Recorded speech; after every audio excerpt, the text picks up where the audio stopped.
We are joined by Deb Burma Dan Paavola, and I'd like to introduce my co-host for today, Nora Rudzinski, who is interning with us here at CPH. But Dan and Deb are going to chat with us. We're going to cover a whole gamut of topics from writing to faith and devotional habits and relationships, hopes and dreams, and 4th of July plans. So we're going to cover all of it. No pressure here.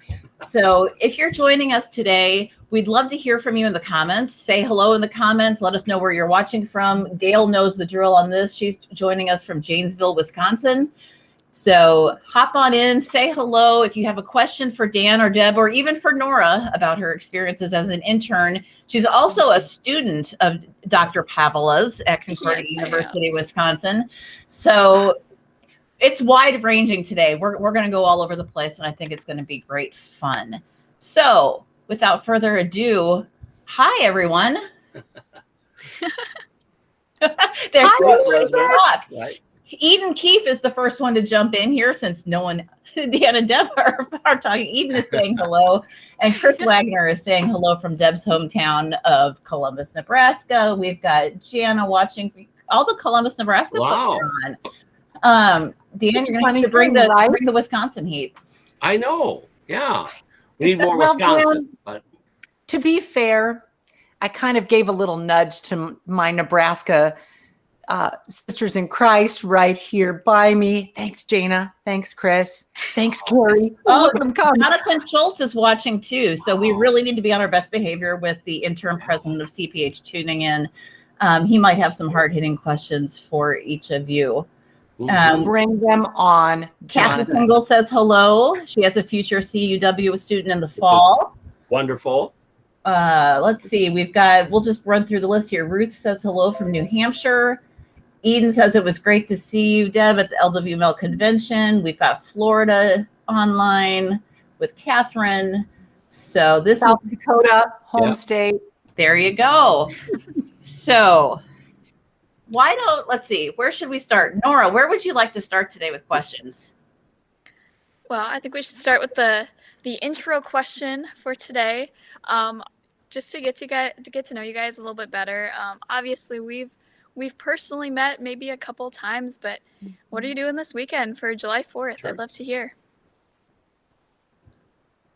Take it away, Dan. Okay. Well, Holly, my wife Holly, and I are getting in our Honda CRV and driving to Denver on Thursday. You got to love I-80 across Nebraska. That is the life of life. And visiting our daughter Nicole and her husband Dan. And so we're in Denver, driving back on Tuesday. So that's our weekend, is going to Denver. Deb, how about you? Oh, that sounds fantastic, Dan. I wish I could just come down to I-80, pick a spot, and wave as you go by. Right. It might be 102 in the shade, you know, but so this is really fun because we have dear friends here in town, the Wagners, that may or may not be Chris Wagner, who tuned in already, whose home sits on a beautiful lake. And they've invited us over, as they have many years, for an annual 4th of July celebration, fireworks from the beautiful view on their lake, and so many friends who are, go so many directions in the summer and have an opportunity to meet here and enjoy a 4th of July celebration. But we get to be at home. We're in sunny Nebraska all weekend. Good. That sounds. It's hard to believe we're already at the 4th of July with this time is flying. We have a couple of more Nebraska folks are saying hi. Molly Dixon is saying hello. Let's see. We've got Alberta coming in from West Bend, Wisconsin. Hi, Alberta. Awesome. Patty says hello. Let's see. Patty is right here in town. My son's future mother-in-law. Oh, my mom and my sister are on board from South Dakota. I am sorry that I'm missing a lot of these. Elizabeth, thank you for trading. That's all right. We're just letting them go. Anna says hello. She's tuning in from here. Cheryl Kelso is also watching. Dr. Paavola, you were specifically said hello to by Keffy Dean. Keffy Dean. Hello to Keffy Dean, a wonderful former student. Wonderful young man. Lindsay Sheets is watching, so we've got folks tuning in from all over the place, and so it's great to see the interaction happening in the comments. You both are active writers. You've each written, I've lost count of how many books each of you have written, and what I've always found interesting and intriguing is that you both paint such beautiful word pictures. You really both like to paint imagery with your words, each in your own way, but you can't help but visualize what you're talking about in your writing. Does the process of writing energize you, or does it leave you feeling rather spent? Dan, you can come first on this one. Oh, okay. It's energizing. I like writing. I like telling stories and painting pictures, and I generally follow a pattern, so many words, and I have it laid out to it's due at such and such a time. But I don't feel that as a constraint. I really look forward to whatever time it is, whether it's just a half hour or it's I have all morning or afternoon to write. It's creating pictures and telling stories. How do you not enjoy that? So for me, it's energizing. Deb? I still want to take one of his classes at CUW. I do too, to be honest. Right? They're pretty incredible. I can confirm. What's your favorite class that you've taken with him, Nora? Oh goodness. Let's see. I think I've taken 2 with him so far, and probably New Testament. I really liked that class. And he always brings up, it's the contextual river. It's all about the contextual river. And so we always mention that in all of the classes because it ends up coming through, which, is how the contextual river works, as he can explain. But they're really awesome, and I'm super blessed. Well, that's very nice, Nora. And Nora's a typical, beyond typical. Nora's on the very top fringe, but it's our students that make it wonderful. That and if you put enough good coffee into a body of people, they're going to be happy. Yeah, that sounds good.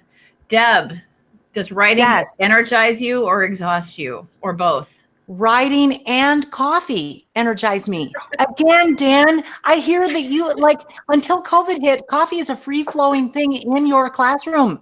I have 4 coffee cups on the desk right now, just keeping me company. Yes, right. So Eden Keefe asked the question. She says, along this topic, we know that Deb likes coffee and chocolate, which keep her energized. What things do you, Dr. Paavola, like? We're now learning that you have free-flowing coffee. Well, yeah.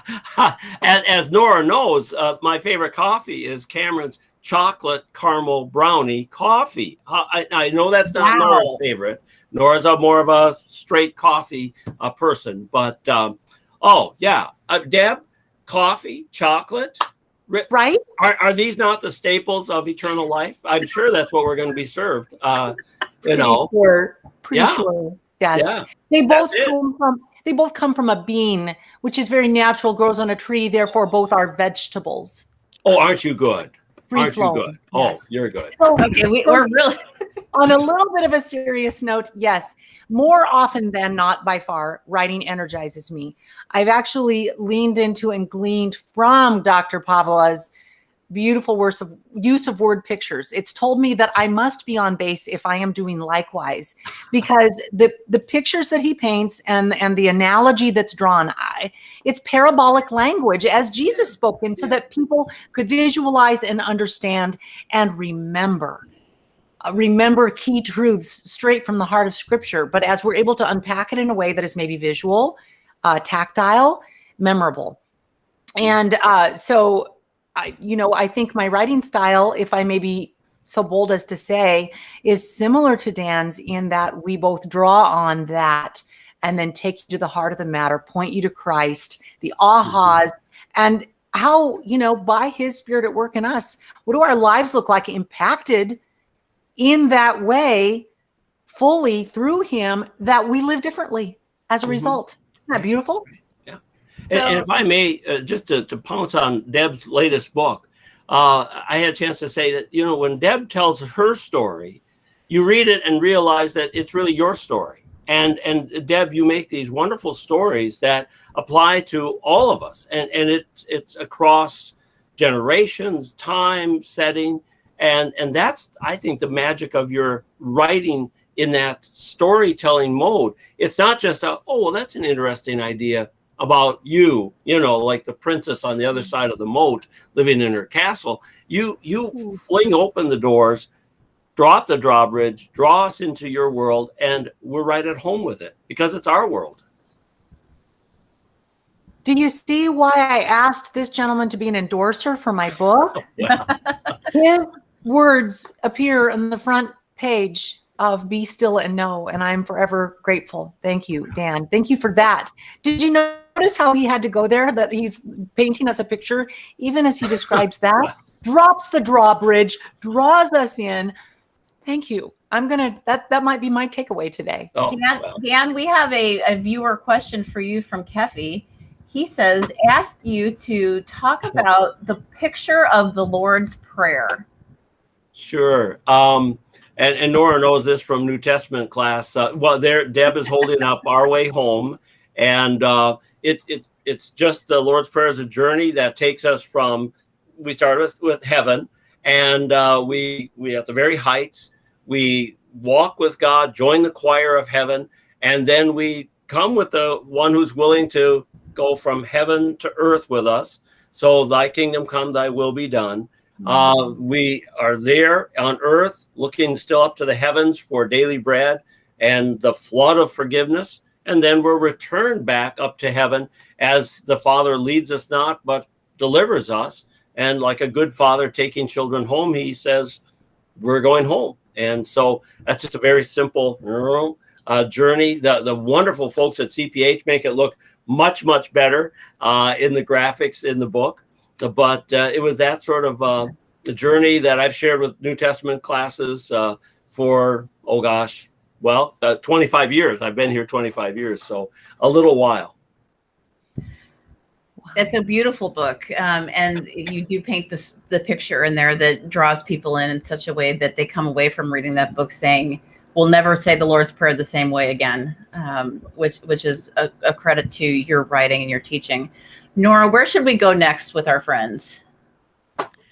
Well, I wanted to ask you guys, are there other people? Obviously, it seems like you guys are pretty good friends and help each other out in endorsing books and the like. But how do you talk to others and how do you learn from each other to become a better writer? Deb, why don't you start? Do it. Okay, I will. Nora, that's a terrific question because we're not in this alone. For so many reasons, we're not in this alone, but specifically in the author world, as those who are seeking to continue to hone their creative writing skills, working with the gifts God has given us, always learning, always growing, doing our research, and collaborating with others as God would use each of these pieces centered on his word for what he would have us share. So I obviously, if very blessed to have a handful and beyond of fellow CPH authors I've become really close with.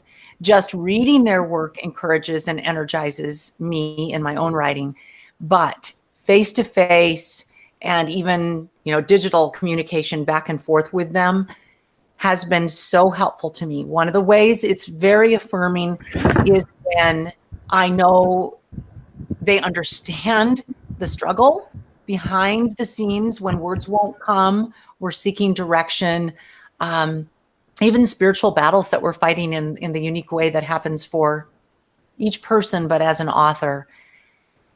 As an example, I was just in Kentucky at the National LWML convention, and I had so many fellow authors there with me, from District President Michael Newman to Christina Hergenrader to Donna Snow to Charla Fritz to a new author, Lindsay Hausch, and listening, leaning into each other. I got to have lunch and dinner with some of them. And Christina Hergenrader, I'm going to use her as an example and a shout out. We sat down to lunch a couple of times. She was the last person I saw before I headed to my flight, as we encouraged one another and we sat there and talked about what's next. What are you working on now? How can I pray for you? Those things are They're huge. God is working powerfully through my fellow authors and through their prayers. It is really neat to see how you as a family of authors do encourage each other and do pray for each other. I witnessed that a number of times at LWML, where I saw authors huddled up with each other. I saw our authors praying over guests to the booth who had, they shared, struggles and pains and joys. And I watched authors pray with them. And it's wonderful to see you all lead by the example of covering each other in prayer as you go about your work and ministry. Let's see. Okay, so Deb talked about the collaboration piece. Dan, do you ever get stuck when you're writing? Not terribly. There are, I'll just second what Deb said. There's some wonderful people to share ideas with. I have Jim Pingle right across the hallway from me. Darcy Poppy is right across the hallway and down one. Say, how do you beat being able to, not just at a convention, but just every day I can see these wonderful folks. And also, by the way, the recent discussions among CPH authors that Lindsay and Nora have put together, they've been wonderful, just raising questions for me. So, but if I do get stuck, what I found is to go and just share where I am with someone. Again, these are such wonderful, creative, kind people. Jim, Darcy, Randy Rosh is the pastor of our congregation, a very, very large church, and always has time for me to say, Randy, I'm working on this. I'm thinking, what do you think? And I just find conversation is the key, or trying an idea out and in a message, for instance, and then having somebody come in and say, hey, I heard you say, this sounds like Nora sitting in my office. I'm in my office. Nora will be sitting right there. Nora coming in and sit in the office a day or two after a message and saying, I was thinking when you said, and it's that further step by someone who's heard the initial thought that takes it another step. And we also have to say, the editorial staff at CPH are just wonderful. How are you going to beat Laura Lane as a person with whom to work and share ideas? I look at Deb; she's beaming. Deb, wouldn't you agree? If you are stuck or have an idea, you just write Laura Lane, who, by the way, will write you back right now and with great ideas. It doesn't get better than that. So, big ditto. Yes, Laura's terrific.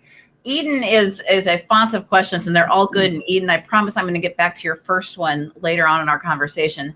But Nora has shared with us that her younger sister, correct, Nora, is writing her very first book. Yeah, right. Eden wants to know if either of you, Deb or Dan, wrote books as a child, or did you wait and start writing later? I'm laughing because Holly and I found in, we saved these letters that we wrote to each other in when we were dating. And nothing makes you laugh more than looking back 42 years later at what you were saying to each other at those dating weeks and months. And I promised her that I was going to write a book someday. Anything to impress her, anything. I know this woman's outside my league, so I'll make any promise I can. I didn't say what it would be about, and we cannot, for the life of me, for us, remember what I promised I would write about. But I promised her that someday I'd write a book. And 42 years later, we're still married, and the book finally showed up. Deb, how about you? Well, we have found a few treasures of mine as well. I have, to several folks, I have shared how that I can remember in my little one-room country schoolhouse. I can remember going into what we called the paper room. I went there frequently because in the paper room during my spare time, I could take the manila paper and the old paper cutter and cut them apart and kind of self-bind my own storybooks. And, while I love to tell these stories about my stories, they never quite got finished. But it was recently when I was visiting the farm where my bedroom still is and all my goodies. And as mom slowly unloads things in our direction, I open these treasures to find one of these self-bound manila books. And it's called The Story of My Life from third grade Deb. And yeah, and it's very short, let me tell you. It's a couple pages long. I was always fascinated with the thought of creating, making, writing a book. And I didn't ever make it very far. But I will tell you this, one thing that has remained the same is that I use way too many exclamation points. No. Right? Eden wants to know if you illustrated the story of Deb in third grade. Ooh. That particular book I did not, but there's another one. My family out at the farm just last summer during COVID, we were visiting out there at the quiet of the farm, and they had found one that was, I think, even younger, maybe first grade, that where I had pasted pictures from magazines to tell a whole story about friends. And it was, very dramatic. And this girl and this girl, there's two like toddlers crying in the photo that I've pasted in. And it's that they had an argument. They were angry and then they made up. And yeah, lots of those kinds of illustrations, but that desire to be creative with my words and have from, whether it's conversation or just deep in thought, which became more devotional writing, started very young. So Peppy has followed up on this topic saying, we all, or many of us, have that novel or book in the back of our mind that we would love to write one day. Sure. What's the first step? This reminds me of something Nora asked in our discussion, I think earlier this summer, your sister, advice to your sister in writing. And I believe I said something to the effect of write about that which you know well, even if you think, well, it's just my story. Like Deb just said, the story of Deb. Even if it's that which is uniquely interesting to you, if it's interesting to you, you'll make it interesting to us. Your story, your experience, it could be unique, but if you feel passionate about that, tell us that story and you'll draw us in. That's what I would suggest. Deb? Thank you. Sorry. Yes, I love that. I'm still thinking about all that Dan said. And I would add that certainly as the Lord leads, lean into what is interesting you to write about. So often I have found that it's in the observations of the world around me. It may or may not be directly tied to my story, but each of our stories, as they intersect with his story, his work, he's continually at work in us, through us, as the body of Christ. And when our eyes are open to actually recognize a piece of what he's doing and those ahas hit, may we chronicle that, even if it's taking a quick note, because there's your story, there's your, and I'm not saying that everyone needs to write the way Dan and Deb do, that begins with illustration or story. But if that is something that is either a starting place or the hinge to a truth that you are led to share, by all means, go there. Don't force it as much as follow the lead with the tugging that you have already. Do either of you journal, or either journal as a daily reminder or journal your way as you are working through other Bible studies or sermons or other things that you come into contact with? I think that I'm on the road most Sundays, preaching or teaching somewhere most times, especially September through May. And that's been a very lively source of ongoing thoughts. I don't reuse sermons. They're always new every Sunday, every week. So I guess that's something that I love doing. And here's the new group, here's the new setting, here's the new text. And I find that my refreshing journey as I ride my motorcycle. I create these new ideas as I'm going up and down the road. Clearly, I need a motorcycle. That's true. That's true. You know, Would like to see that. exactly. Yep. Start small, work your way up. It'll be good. I'm going to circle back. Shelley Mueller, when we were talking about LWML a moment ago, mentioned that it's a privilege to have the LWML. That having the CPH authors, having all of you at LWML is a privilege that LWMLers love, and they appreciate being able to talk one-on-one with people who have inspired them and even pulled them up out of depression. So that's, kudos to our authors for the way that they wrap people in. Nora, where should we go next in our conversation? Well, I wanted to make a comment about what Dr. Paavola said. One thing that he always does in his messages and his classes, a class that I took with him last year was called Communicating Bible Messages. Isn't that just so perfect? And he talked about how you bring in your show and tell item. You always have your show and tell item. He's known for that. Every time he gives a sermon or gives a message, he always has a show and tell item. But he said that sometimes he hides them under a briefcase or behind a podium, because if he doesn't get to it, he can't let people just expect him to talk about that item. But I just thought that was just a fun little add-in. You have to have like that, whether it's a descriptive phrase that you guys are starting something with, or it's a show and tell item, just drawing in your audience. So getting started. But yeah. So Dan, you do a great job with those show and tell items, and I'm curious as to what you have hidden from us today. I think Deb's version of that is her alliteration. Yes. So well, it's also Dan's books, That's I'm just sampling of his books. Yes. Well, I love to produce items for the women, like coffee mugs and chocolate and bling and whatever the topic is that we're starting with. Yes. Yeah. But alliteration.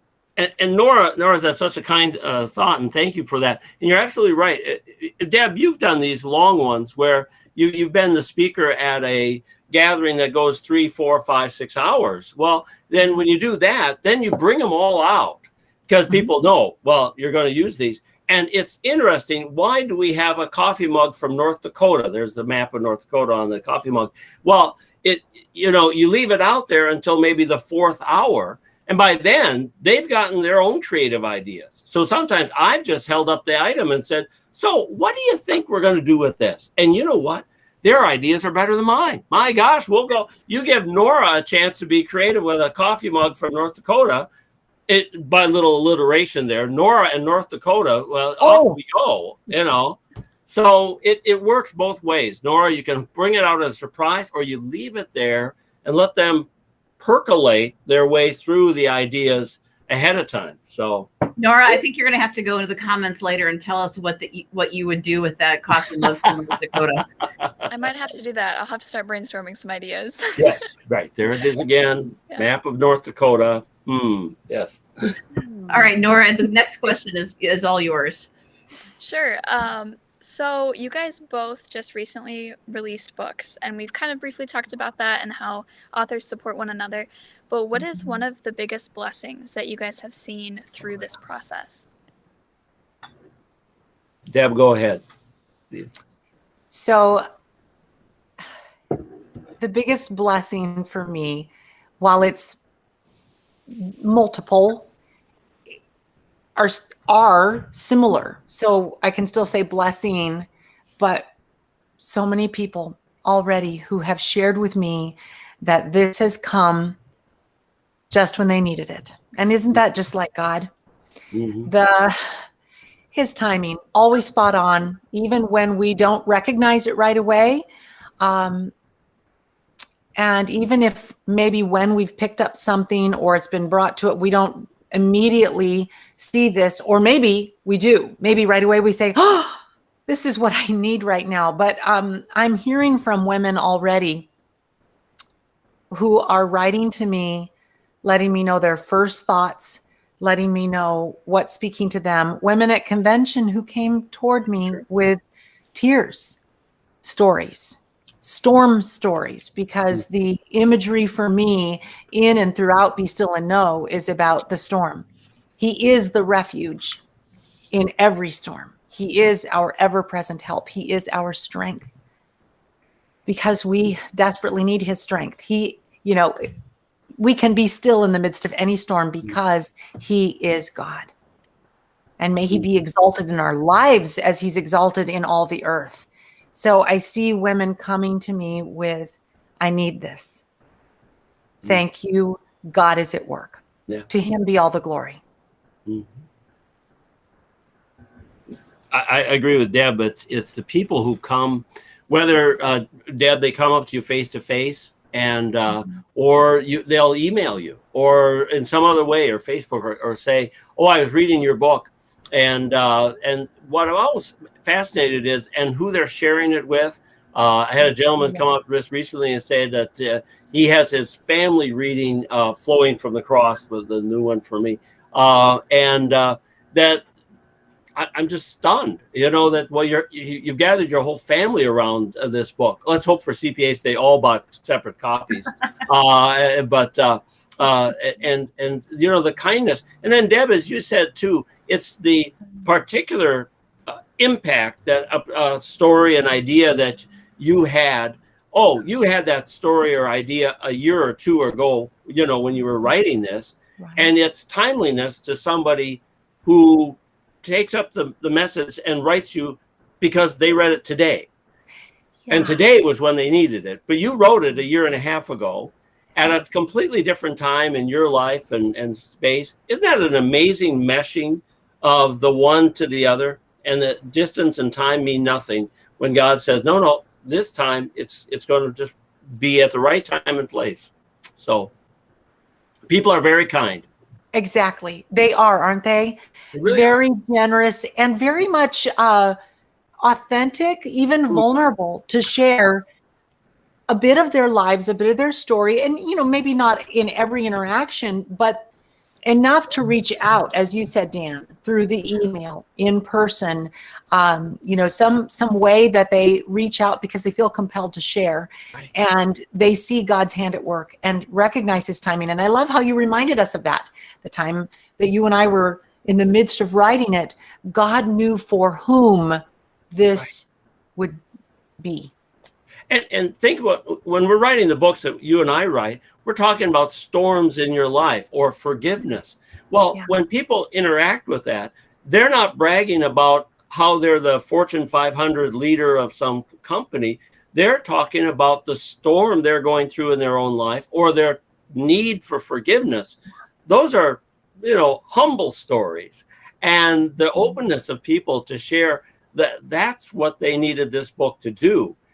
That's just wonderful. Nothing against success story books and such, but Deb, you and I write about the storms and challenges of life and point to not ourselves, but to the God who cares for us, the friend of sinners, the one who never leaves us. Oh, amen.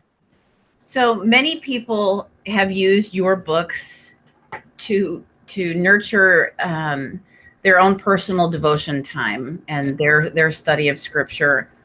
What are you each using right now in your personal devotion and study time? Well, I can honestly say Portals of Prayer. I know that's not the newest resource in the world, but what can I say? I like it, and it's been a staple of our life for a very, very long time. And I know that sounds strange because I had a little something to do with it. I still like the study Bible notes, the Lutheran Study Bible, and I probably haven't read every note yet, but there's still some treasures there that's been out. What 09? We've had it in our hands for quite a while, but I'm not that original. But between this Lutheran Study Bible and Portals of Prayer, there's pretty good staples of life. Mm-hmm. Now, the devotional content in the study Bible is tremendous. And I rather like my son is a freshman. Well, he's going to be a sophomore in high school. And their theology class, they were intentionally teaching the kids how to use those study notes to study and for that devotional time. So I thought that was a great thing that the school was doing. Deb, how about you? Yes. Well, I'm going to add so terribly much not to this because I love Portals of Prayer. I love Portals of Prayer. Um, the author and the way that the month of Mays were written, if I would miss one, I would find myself going back and marking which ones I had missed for some reason, because I don't, it doesn't matter so much what day as just keeping up with that and then going to scripture. The other thing that is really special for me right now is that my husband is choosing, since COVID began, he's chosen to take on the challenge of doing a 5-minute video Bible study devotional moment as he's walked us through various books of the Bible throughout COVID. And he's continued that. So right now we're walking through Exodus. We're taking 40 days to walk through the 40 chapters of Exodus. And right now we're right in that zone, as he says, just stick with me, everyone, because we're like building the tabernacle and really, but we got to walk through the plagues and the Exodus and, but we take these 5 minutes to unpack something special. And I love to sit there with my Enduring Word journaling Bible. And I'll know, looking back on this Bible, that I journaled my notes that were a lot of my husband's ahas and the research he did behind the scenes, so that as I just read the text and listen to his 5 minutes and take my notes, I'm so richly fed. Yeah. Boy, hats off to him to take that long journey. Keep people with you in the middle of that 40. Wow. Yeah. Nor that middle zone of Exodus is not the most compelling, but there's a lot of good stuff around it. And he manages to pull some really unique, like little factoids and bits of tie-in for us. So, Nora, next question is from you. Sure. So we've talked about this a lot in the last few months because we're, emerging after COVID and that kind of stuff. But what are your hopes for congregational life in the next few months? Like, what are you hoping to see your churches do, or the church as a whole start to do again? Right. Deb, you want to go? Sure. We're just both polite, right? We don't know who to have go. I would love to see continued movement in a direction that I'm really encouraged in our own congregation, to see people stepping forward with a renewed excitement for what it is to do things face to face. Starting to recognizing that when in a crunch we had to start thinking outside the box, we're doing more of that. Yeah. So what would I like to see that, in a broader spectrum? I love that we are making use of technology in a, trial by fire in the midst of a craziness moment. We were forcibly, if you will, moved into more that engages people from different directions. And we've found ourselves engaging people we hadn't previously. So to recognize and be okay with the fact that for some people that does mean continuation with some virtual pieces. And intergenerational is the direction that I see needing a continual shot in the arm. It's being received really well when we are doing things virtually and face-to-face for the whole family unit. And connecting and making something very reachable and relevant for each. I agree. Our church, First Emmanuel in Cedarburg, they call it the grand opening this Sunday. And it was simple things. We took down the every other pew seating, and we actually passed a collection plate. As opposed to, I know. We had the sign in on the registration things. We haven't gotten to the point of shaking hands before at the start of service. We're not there yet. But we had coffee afterwards. We stayed around. We talked. And it was wonderful. This is a large church, 3,000 members, 4 services. And but it was so wonderful to do things that, wouldn't you say 2 years ago, we would have you passed the communion plate or the offering plate, you signed in and you had coffee. Yeah, it was wonderful. Right? How exciting. There is a renewed zeal for what might have felt normal that we never thought might be temporarily taken away from us. Right. And now we're like, I get to? I know.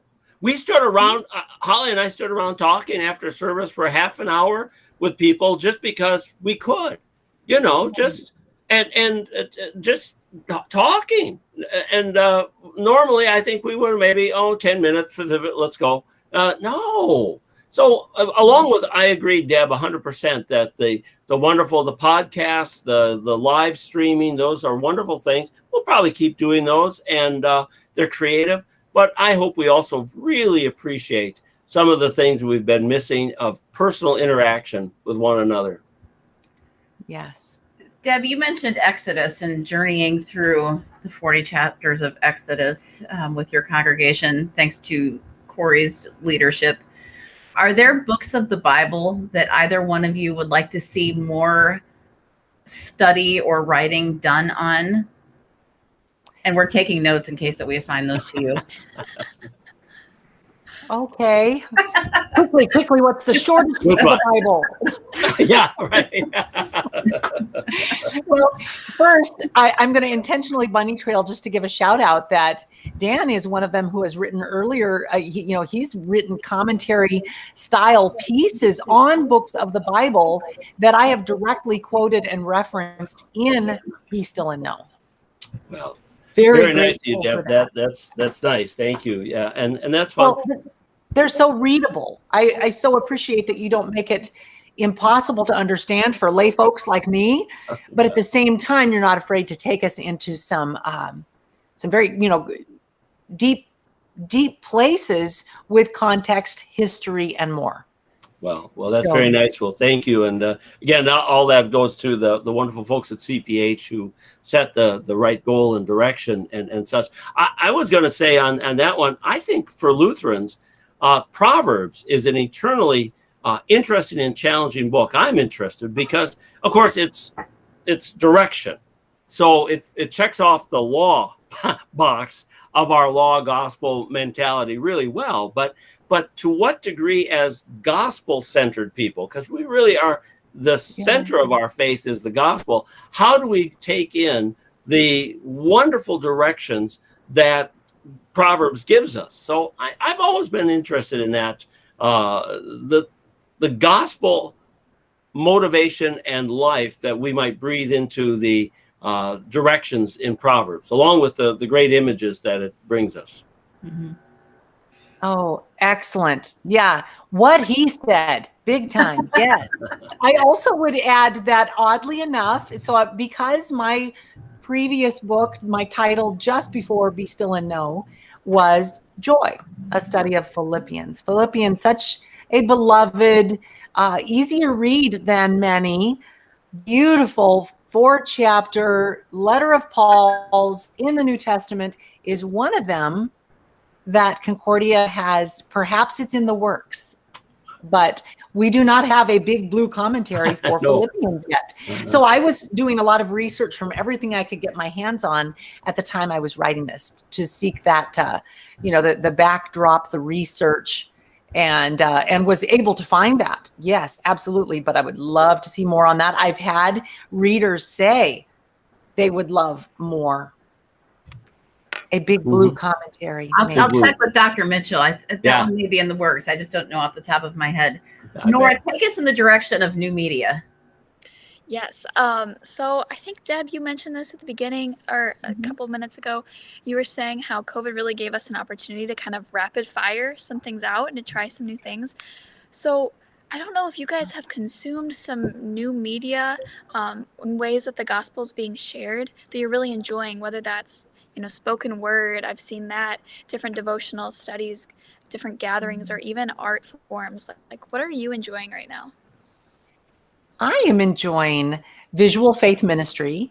And I always have before I was able to give a name to it. I love, I'm a sucker for a store that carries scriptural products, because I want the mug that's in my hand to maybe give a message about Jesus when because I need that reminder, and maybe the person I'm going to step into the office with does too. And that's visual faith. Anytime we display it on our wall, in our home, what we're reading, on our clothes. Hey, I may or may not be wearing Be Still and Know on my shirt today. That's visual faith ministry. But as God would have it, we have these co-founders, Pat Meyer and Connie Denninger, who started Visual Faith Ministry, visualfaithmin.org. And that has just caught fire. So many are learning various visual means to express their faith, to journal the word. Again, it may not be new, but it's growing and spreading in the ways and the means we can go about that. There are tons of downloadable printables for free from their site. I sound like I'm giving a total plug here, but it's something I use. Some of those illustrations overlap right into the Enduring Word Journaling Bible. Visual Faith Ministry may simply be journaling out your prayers. We are visual people, and that is one of the reasons I think the other media have been something I've been paying closer attention to. Following a few more podcasts. While that, I just got done saying visual, and that's auditory. But for me, my walk time, my running time, when I'm out trying to get exercise and I want to tune into something really helpful and edifying, I listen to Dan and Elizabeth, for example. Wow. And and of course, we could go on the various means of, gathering together as God's people. Certainly, people have tired of Zoom when Zoom has been something they've needed to do day in and day out for work. Yeah. But I will say this, interacting with women at the National Convention in Kentucky this week, I really actually still was surprised to hear how many reported to me that they're so, they just can't wait to share. We've been doing a Zoom study. We've been doing, some of them are big, some of them are little, some of them are intimately. It's like our small group when we couldn't meet. We were actually more intentional about meeting when we could look at one another and be, spend that hour on Zoom, all 5 of us. I heard so many stories, and I agree. I'm using them too. I'm using things in ways that I otherwise either was lackadaisical, not aware of, or we'll get to it eventually. And now we're using it. So Eden jumped in at the very beginning with a question for Nora, and we recently shared a beautiful sketch note, Nora, that you did for Be Still. And Eden wants to know about your journey with visual faith. Oh goodness. Okay. I started with visual faith type stuff. It was 3rd grade, I believe. Oh goodness, probably 3rd or 4th grade. I had this incredible pastor, Pastor Fay, and Carl Fay. I believe he's in. Do you know him, Deb? He and his wife were in our PLI group, Pastoral Leadership Institute. Oh, we were a very small group, and Carl and Kendra were in that. And Carl would sketch everything we were learning, and we'd be like, I don't even want to show you what I did. Yes. Oh my gosh. He was my pastor when I was, so my dad's Lutheran school teacher, so we move around quite a bit. But when we were in Iowa for a period of time, he was my pastor there. And one chapel service, he decided to challenge us to create some visual something based on, a Bible story that we were really passionate about. And so I sat down and I really took that to heart, and I created a word. I really liked the word art where you incorporate words. And so I came up with the word alive, and that tells the entire story of Jesus. And so I started there, and he was that support person for me. We even filmed a video that was used, and I still have the link somewhere. But that's where it started. And then I had him for confirmation, and that it was just expanded. We would have creative prayer journaling time during our confirmation classes, and I really took that to heart. Then in high school, I went to NYG twice, and I brought a sketchbook. And what did I do? I sat there at the sessions, and I sketched those notes, and I still have them, and I can still tell you all of the main points from those sketches because, I was absorbing all of that information because I was able to draw it. So that's really where it kind of started. And then since then, I have an art minor at school, so I continue to do that up in college. But it's just the way that I absorb and the way that I learn, and I'm so thankful that other people have been able to enjoy it as well. Fantastic. Deb's taking this all in at the moment. Nora, this beautiful small world, and to hear how, because what you created as you did a sketch note that as Eden has seen it clearly, and we've just shouted it out. It's on the CPH page, I believe, Elizabeth. Instagram page, yes. That Nora created directly from my Bible study, from convention. It's clear that it was not your first sketch note.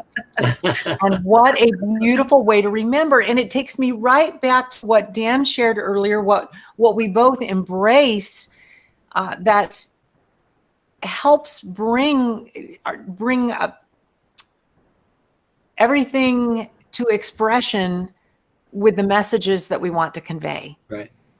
I think we're all sitting here nodding vehemently about what it is to have a visual. Word story, the picture. All of the pictures that are in your books here, Dan, because it helps us recognize the point that's being made. And I love this one in the Lord's Prayer that is right here. Oh, well, I'm sorry. Okay. Get the book if you don't have it. Right. That's the CPH line. Right. If I may, Deb, you mentioned Philippians. You know Philippians so well. I think what Nora just described is essentially that Philippians 4:8. And Paul says, finally, whatever is true, right, noble, lovely, excellent, praiseworthy, think about such things. And Nora, I hope you don't mind, but I'll tell a little story of when we first went to Zoom that spring. You and I happened to Zoom in class, but class wasn't held, and I was on and you were on.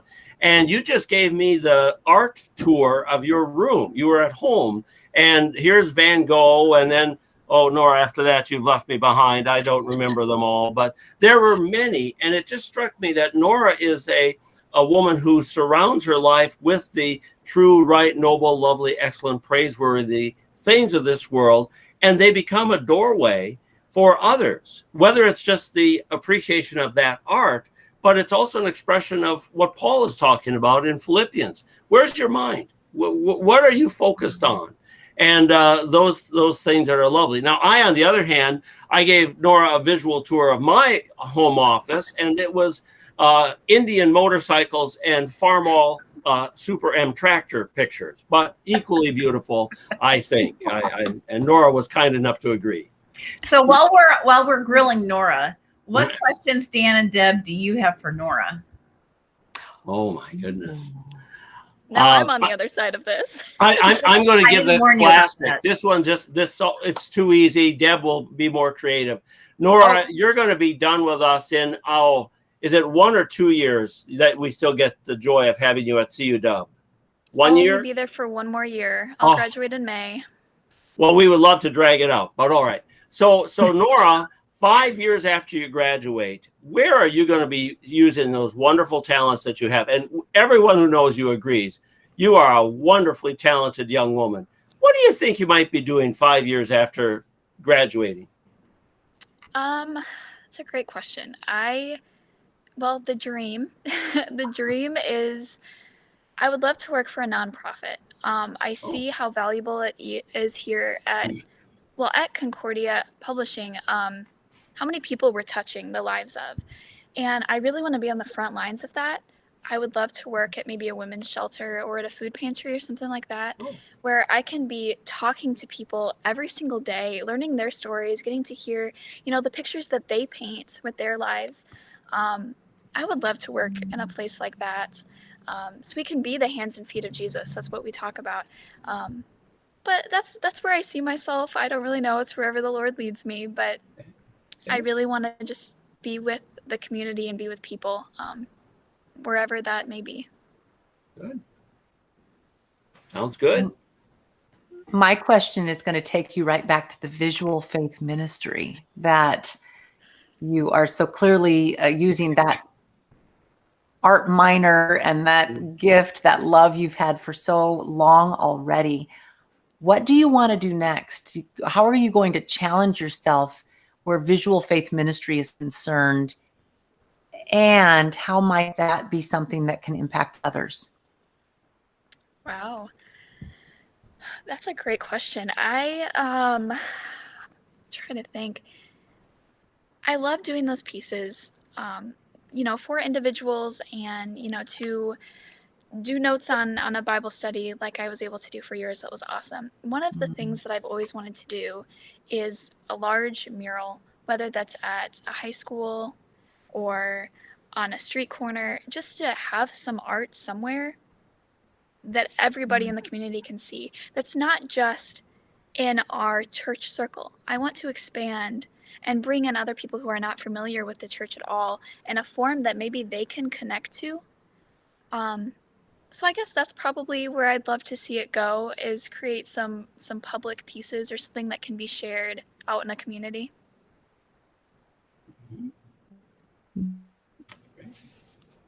I love that. Some good stuff there.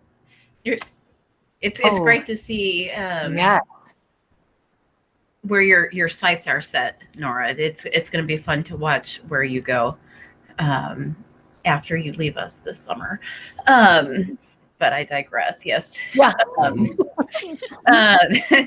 So Dan and Deb, as we get ready to wrap up, what encouragement will you leave our listeners with? And Deb, you always have a challenge. So what's our challenge today? And Dan, if you have a challenge too, by all means, we can do two. Okay. Of course, I forgot to think about a challenge today. You So should let's know by see. now. Ooh. So whether you, listener, viewer, right now, where you're sitting, whether or not you would consider yourself someone who's ever going to write out or write down your story, we all have stories to share, to tell. We listen, we lean into one another. Our lives intersect with others as God would have it. We were wired for relationship with Him first and with each other. I would challenge you to share, listen, whether it's, there's the give and take of both stories as they intersect with God's story. When you recognize, and I pray that God continually shows you how and where He's at work, because He is, that you would then be courageous to share that. Maybe it's verbally, maybe you do write it down, maybe you sketch note something you're learning from Him right now through life's story. What does that look like for you? Challenge yourself to share that, because it's going to speak to somebody else. We don't share our stories just randomly, because it's as God would use them so that He would be glorified. Be intentional. Pray about what that looks like and how you can be sharing and listening. Maybe He would have you grow through someone else's story as they share. Dan, what challenge and encouragement do you leave with us? Well, I think, Deb, you had brought us to Philippians, and I'm still there. I would say to people, faith is hearing the permission God gives us. The permission of, just think Philippians 4, rejoice, don't be anxious, pray, ask, give thanks, and then think about that which is true, lovely, noble, excellent, praiseworthy. It strikes me that we often think of faith as putting all the burdens of the world on our own shoulders, focusing on what's wrong, and there's certainly plenty of that. Isn't it amazing that I think faith is hearing the permission God gives us to say, no, I want you to be rejoicing. I want you to stop worrying, because you've given those things in prayer to my concern, my care. Don't forget to give thanks. And that peace that I offer will come. And you can think about that which is right, true, noble, lovely, excellent, praiseworthy. Faith is hearing permission from God, not taking on burdens that are too great for us to carry anyway. And so that would be my encouragement, that we hear the wonderful permission God gives us as people of faith. It's a great note to end on. Thank you both for your words of encouragement, the chance to learn a bit from you and laugh with you through our conversation today. And I'm just going to put you on the spot, as I usually do, that I'm sure that Deb, I know for sure you'll jump in to any comments and respond to any questions. Dan, if you have a chance and you want to check out any comments, sure. Because there's been a few other questions and things that you each might want to see later on. So listeners, keep the conversation going. If you have more thoughts, drop them in the comments even after we're done live, and we'll jump in and keep the conversation going there. Thank you all for joining us today. Thanks, Deb and Dan and Nora. Right. Thank you. We'll see you This next time has we do been this. great. How affirming can this be? Listeners, I hope every one of you felt encouraged, took something away, and were as affirmed in your own way too. I'm just giving God praise for each of you today.